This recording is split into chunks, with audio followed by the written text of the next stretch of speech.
The Discovery Marcus Rivera never expected his weekend camping trip to change the course of human history.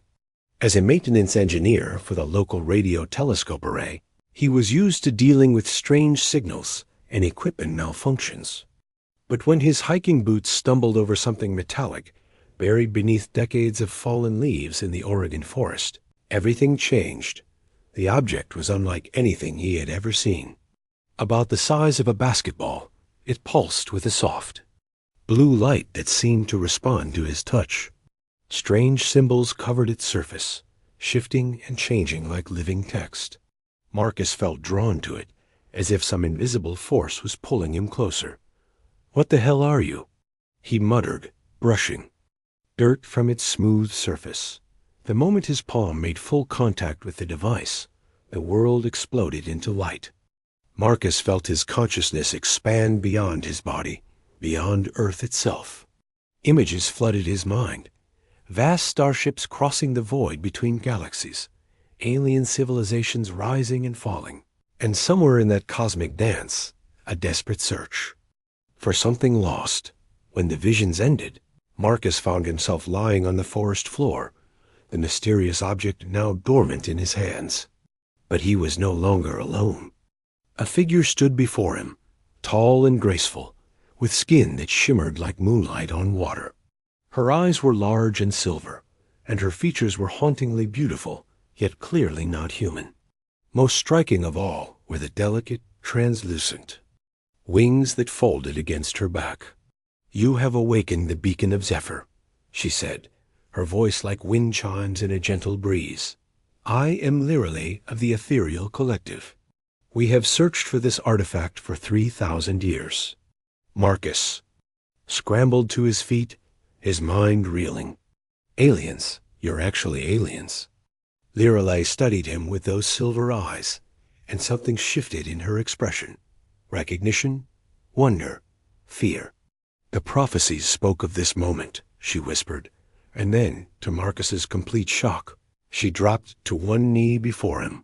"My bondmate at last."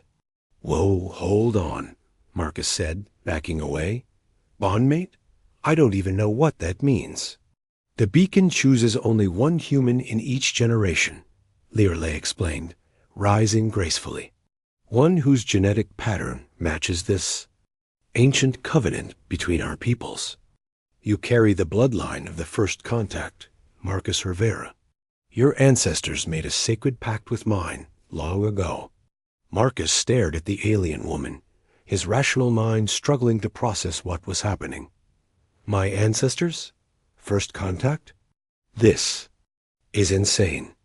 Your people have forgotten," Lyrale said sadly. "But the universe remembers. And now, with the beacon awakened, the devourer stirs. Our worlds are in grave danger, and only the bonded pair can stand against the coming darkness." The forest around them began to shimmer, reality bending as Lyrale's ship decloaked above the tree line. The awakening, the inside of Lyrale's ship defied every expectation Marcus had about alien technology. Instead of cold metal and blinking lights, the corridors were grown from what appeared to be living crystal, pulsing gently with bioluminescent patterns. The air smelled of rain and growing things. "Your people and mine were once united," Lyrale explained as they walked through the organic hallways. "Thousands of years ago, when humanity was young, my ancestors visited Earth. They found a species with incredible potential, not for technology or warfare, but for something far rarer." "Which is?" Marcus asked, still clutching the beacon. "Hope," she said simply. "Humans possess an unshakable belief that things can get better, that problems can be solved, that darkness can be overcome. This quality is so rare in the galaxy that my people made a sacred vow to protect it." They entered a chamber filled with floating holographic displays showing star maps and alien worlds. At the center was a crystalline throne that seemed to be waiting for someone. "The Ethereal Collective spans 1,000 worlds," Lyrale continued. "We are ancient, wise, and powerful. But we have lost something your people still possess in abundance: the ability to create, rather than simply preserve. Marcus studied the star maps, noting how many worlds were marked with ominous red symbols. And this devourer thing? Liralay's wings fluttered nervously. An entity from the void between galaxies. It consumes not just matter and energy, but possibility itself. Everywhere it passes, creativity dies, hope withers, and civilizations become nothing more than automated echoes of what they once were. And you think I can help stop it? Not you alone, she said, approaching him with sudden intensity. Us. Together. The bond between our species was designed for this moment.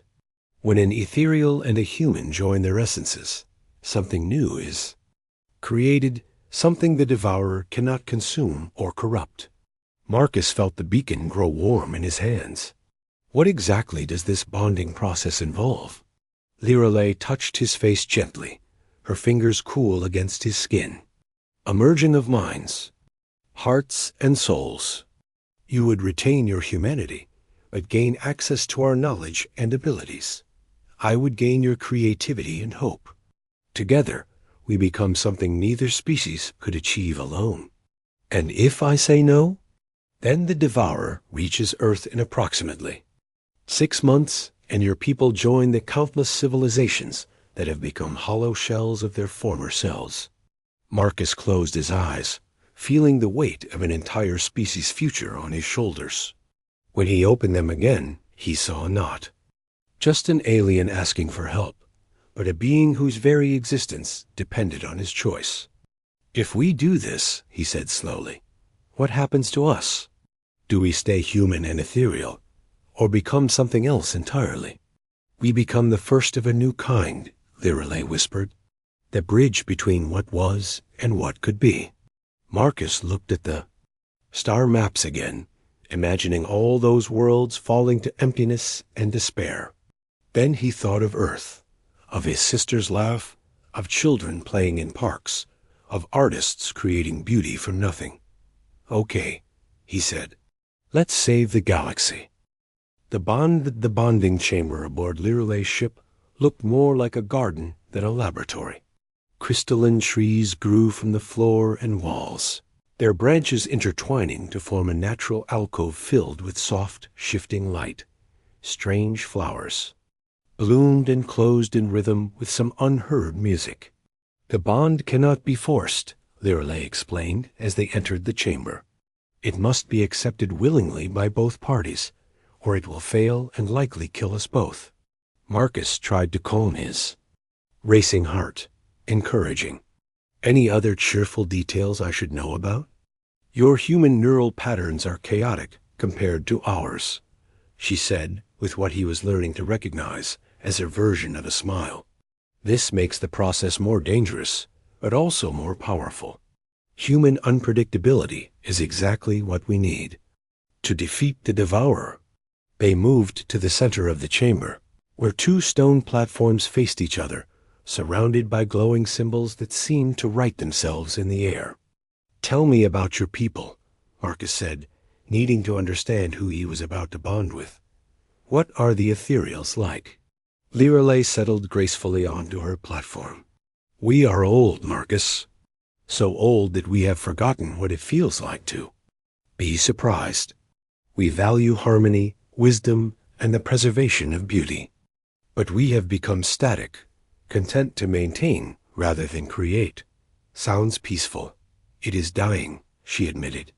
A civilization without growth is already dead. It simply hasn't stopped moving yet. This is why the ancient compact was made. Your people's chaos brings life to our order. Our wisdom guides your creativity.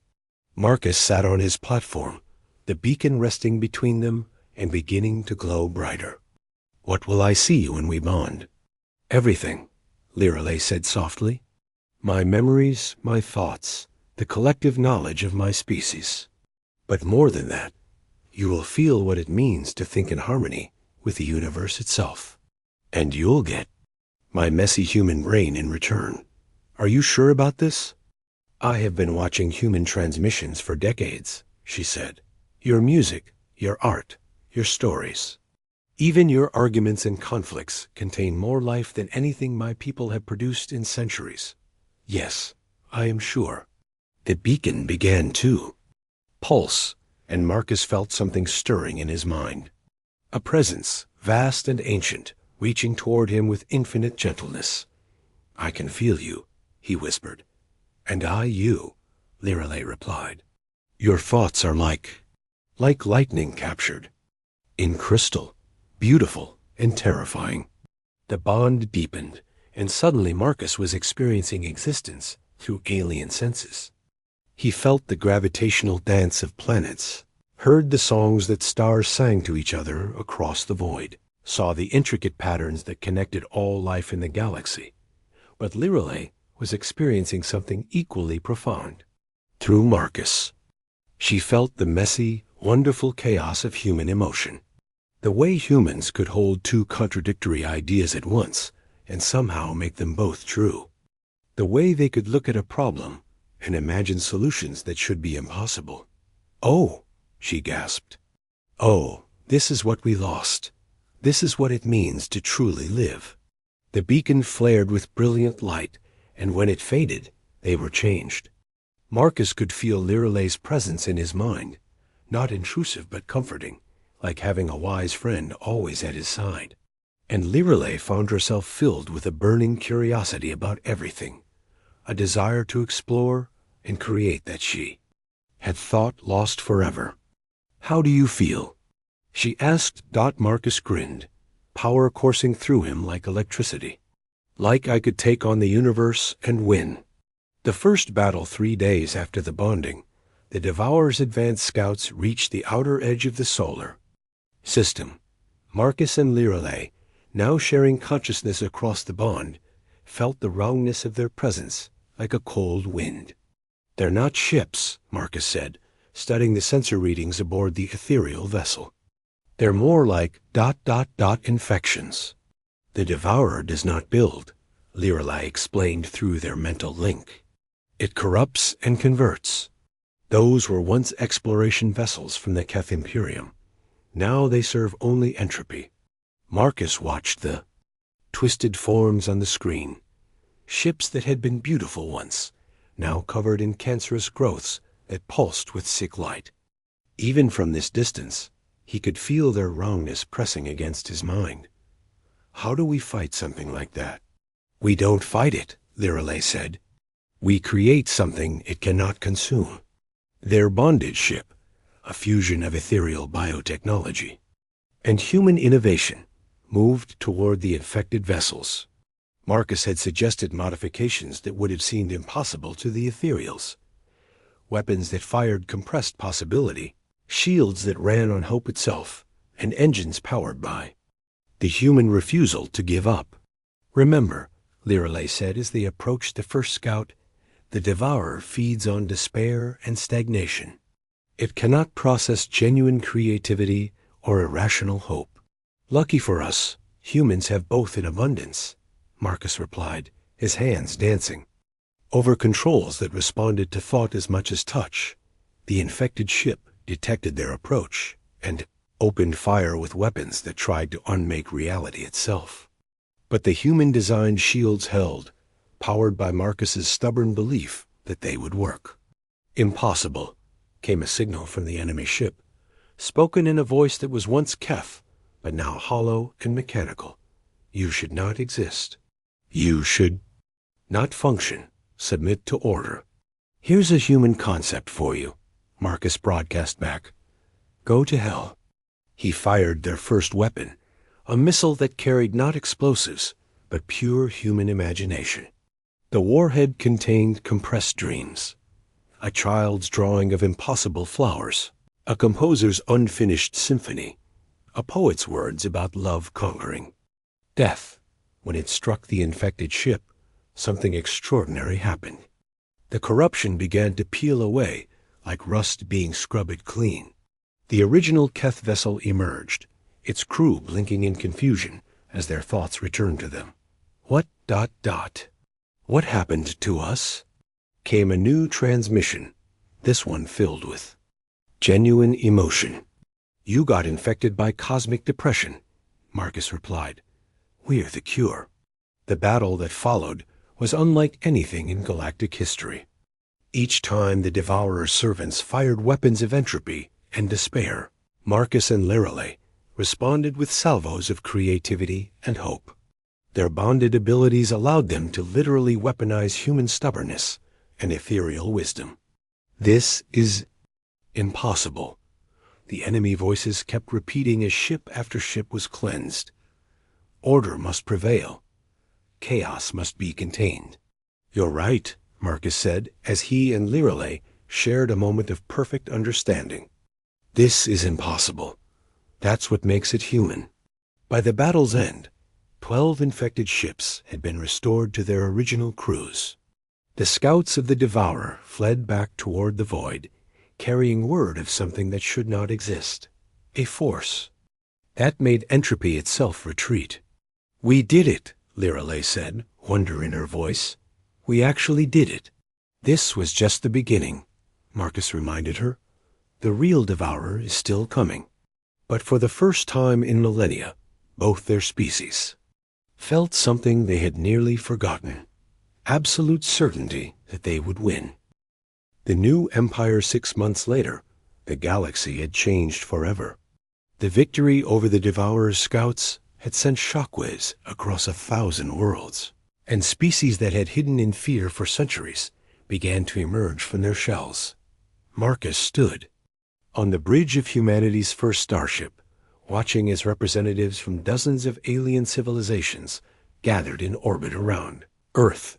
The vessel itself was a marvel, grown rather than built, using techniques that combined human engineering with ethereal biotechnology and innovations from every species that had joined their cause.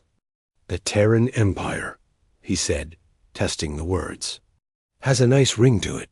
Lirelei appeared beside him, her presence both physical and mental, thanks to their deepened bond. "Not an empire in the traditional sense," she corrected gently. "More like a confederation of hope." Through the viewports, they could see ships from across the galaxy. The crystalline vessels of the ethereals, the living coral ships of the aquatic collective, the geometric metal craft of the silicon lords. And at the center of it all, humanity's chaotic but effective designs that somehow made everything work better together. "The Devourer's main force arrives in 3 days," Marcus said, reviewing the latest sensor reports. "Thousands of infected ships, each one carrying a piece of that cosmic emptiness. And we have what?" Lirelei asked with amusement. 50 ships and a lot of good intentions?"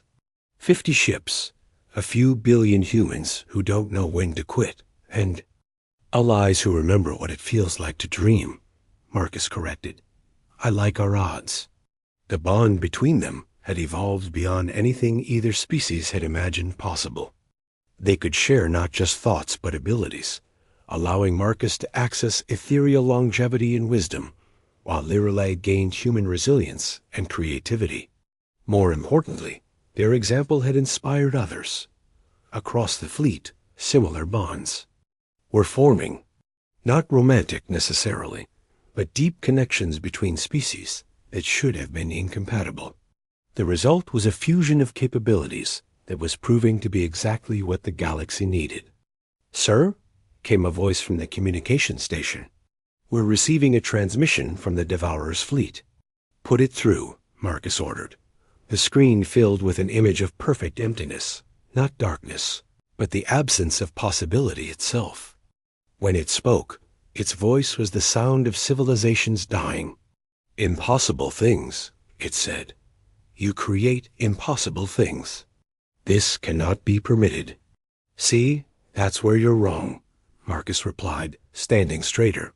"Impossible is just another word for hasn't been done yet where I come from. You will be consumed.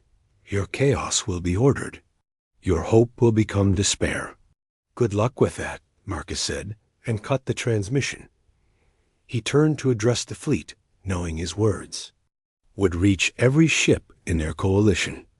3 days ago, we were just another species hiding in a corner of the galaxy, waiting for the end. Today, We're the Terran Empire, not because we conquered anyone, but because we reminded the galaxy what it means to fight for something better. Devourer thinks it's bringing order to chaos, he continued. But it's wrong. We're not chaos, we're creativity. We're not disorder, we're possibility. And we're about to show this cosmic bully what happens when you threaten someone's family. The response was immediate and overwhelming. Every ship in the fleet began broadcasting on the same frequency, not words, but music. Human songs ethereal, harmonies, the mathematical poetry of the Silicon Lords, the whale songs of the aquatic collective. 1,000 different expressions of the same idea. We will not go quietly into that dark night, Marcus felt. Liralay's hand slip into his as they watched their impossible fleet prepare for the most important battle in galactic history. In 3 days, they would either save everything or lose it all. But for the first time since this adventure began, Marcus wasn't worried. After all, humans had always been good at pulling victory from the jaws of defeat. And now they had the entire galaxy to help them do it.